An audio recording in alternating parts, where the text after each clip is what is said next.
On behalf of faculty, students, and staff, we welcome our United Methodist friends and Bishop Ough back to United. Today we celebrate the beginning of a Methodist center here at United Theological Seminary.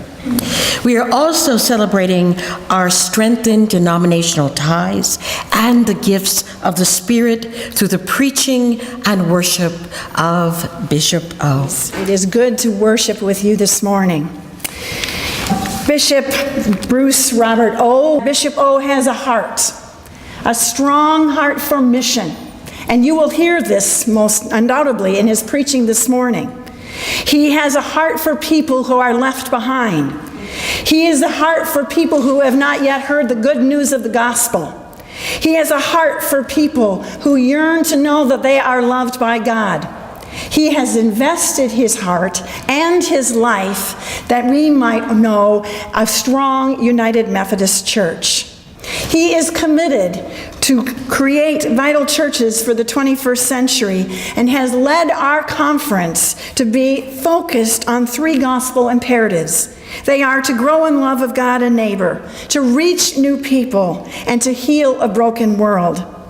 Please join me in welcoming to our pulpit this day, Bishop Bruce R. Ough. I've chosen today to talk about calling, even though I could have chosen to do a little lecture on Methodist theology in light of the occasion. Now, you do know that every person in this room has been called by God, don't you? Yes. Anybody want to deny that? Good, because you'll fail. We're all called by God. I believe the hope to which God has called you and me is the same call God placed on Jesus, which is to heal and redeem a broken world, to bring shalom and salvation, and to usher in the reign of God, the kingdom of heaven on earth. He stands and he reads from the prophet Isaiah, and let me just repeat this. The Spirit of the Lord is upon me because he has anointed me. I want you to hear, he's called me, he's chosen me.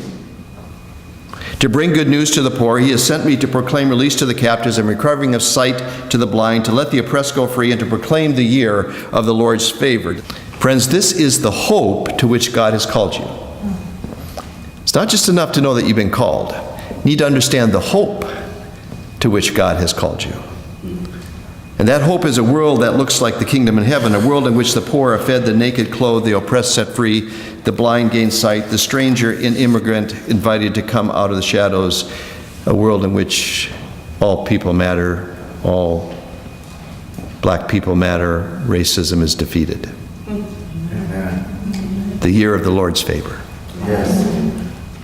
This is what God sees. You see, God wants each of us to stand before God on the day of judgment and be able to say, today,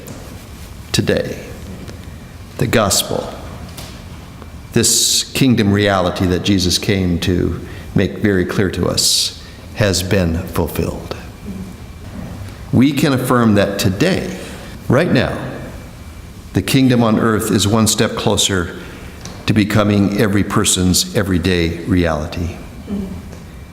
May you live into the hope that God has for your calling.